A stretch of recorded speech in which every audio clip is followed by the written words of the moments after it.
The first 24 hours after your video has been published is the most important time to promote it. That's when YouTube is tracking your video to see what kind of watch time it's getting. So be sure to market your video to your full email list right after you publish it. It really is the best way to get new subscribers and views right away. We teach our clients to email out their video about an hour after it's published, and that's exactly what I'm going to show you how to do today. This is Jeannie with Six Figure Business Coaching, and today I'm going to show you how to set up your email in ConvertKit, insert the video from YouTube, and send it out to your list. So let's jump right in. So here I have selected this video, Best Time to Outsource, and I have set up ConvertKit, or I just logged into ConvertKit, and I'm going to click on New Broadcast, and I'm going to send this to everyone. And you can give it a name that's just for your use, but you're welcome to do that. We can put testing or sample email for video training. Next up. Then this is where you actually build your email.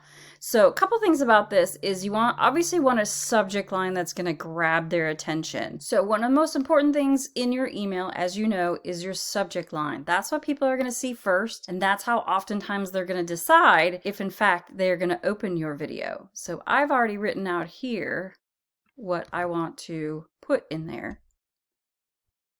So we'll replace new broadcast.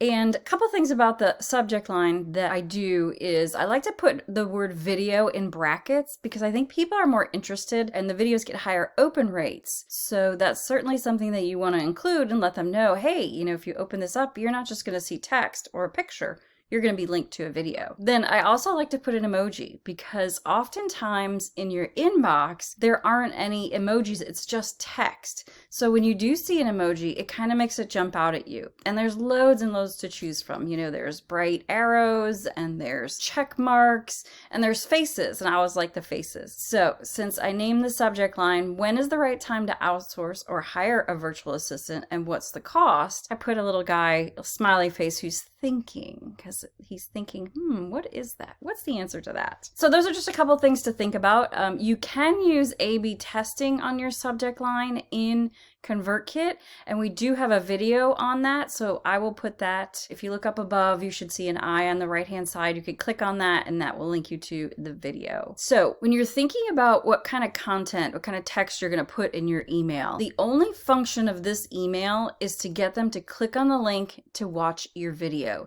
So you kind of want to make it interesting. You want to make it something that's going to get them excited. You want them to click on the link. So this is what I wrote to put into ours.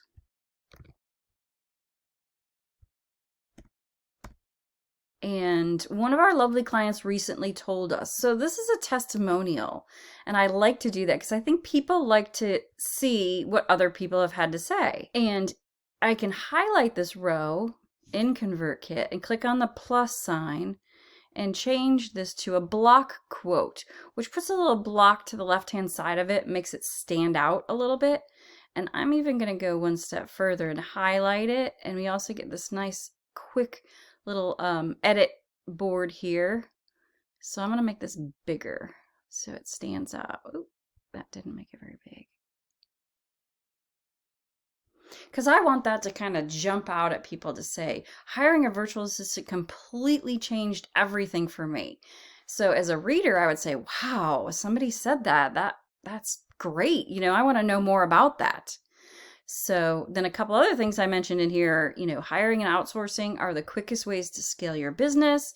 It's the key to being happier and enjoying your business more. And it's something you can afford. So, and I wanted that to stand out as well. So I italicized it, and I could have also bolded it as well. But when is the right time to hire a virtual assistant or outsource some of your tasks, and how much does it cost? And I wrote, Kirsten has the answers plus a free resource. So I thought that this was a really compelling way of talking about the subject, but not giving away everything and getting people really excited about it. So the next thing I want to do is actually add an image from the video. I want the thumbnail on here, and there's a really, really easy way to do that. So I go over to my videos, and this is the one. So I'm gonna click on details, and over here I can get the video link, and I'm gonna copy that. On my computer it's Command C, that's for a Mac.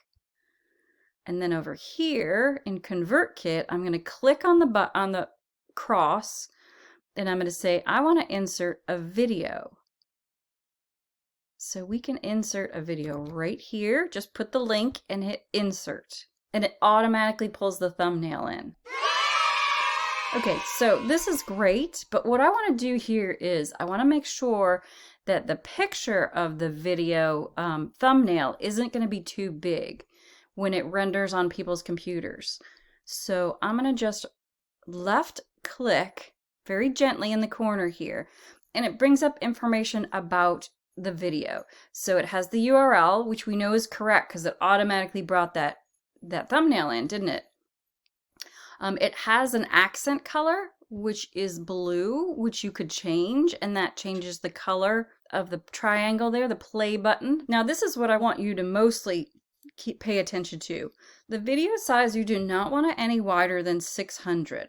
Otherwise, it can render really big because you have to think about all the different screens that people are using in order to read your video. I mean, they may be looking at a little tiny mobile phone, but they also may be looking at it on a huge, 52-inch monitor.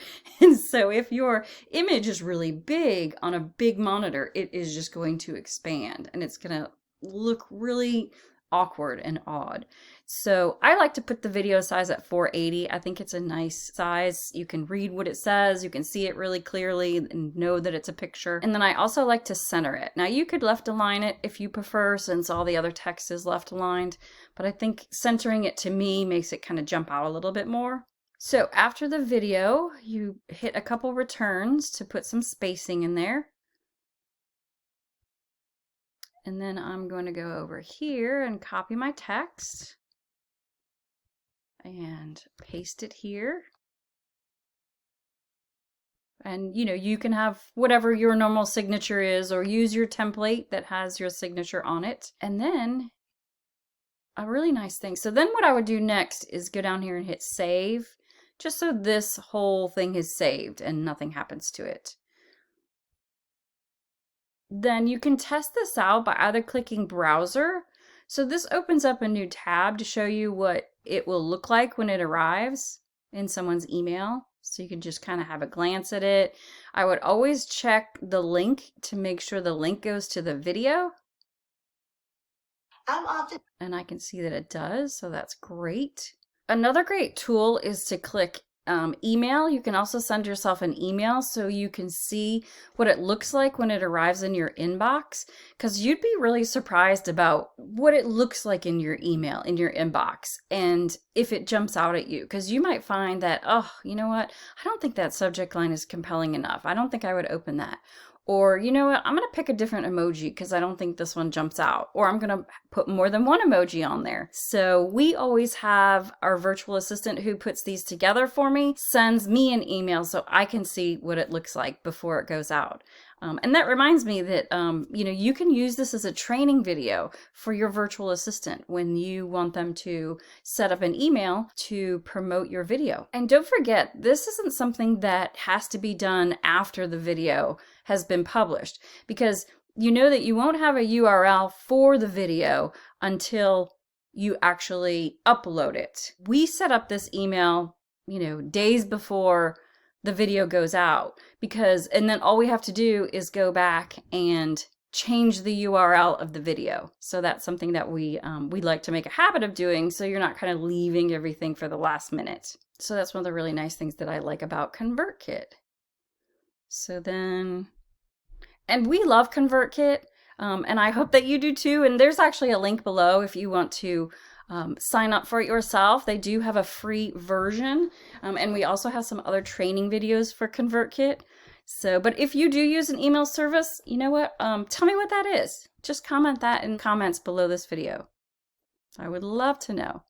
So the last step is just to click next step, and then just kind of double check everything. Another thing I really love about ConvertKit is that you can schedule this.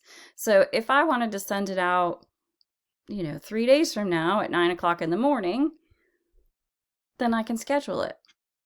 And it says it's ready to go on the day that I selected. And you can see under all broadcasts right here, it's scheduled. And it says queued for October 7th at 9 a.m. And this was the internal name that I gave it, sample email for video training. So that's really all there is to it, to getting your video into an email and sending it out to your list, and make sure that you send it out to everyone you know. The other thing I wanted to remind you about is you can have your virtual assistant take care of this for you, which I mentioned a bit earlier. And we actually have a program called Outsourcing for Bosses, which teaches business owners and entrepreneurs how to train, hire, and manage the right virtual assistant. And they're always amazed by how many new subscribers and views they get when they email out their videos every time they publish a new one. So we hope you found this video helpful. Be sure to check out some of the free resources I put below, and I'll look forward to seeing you on the next video.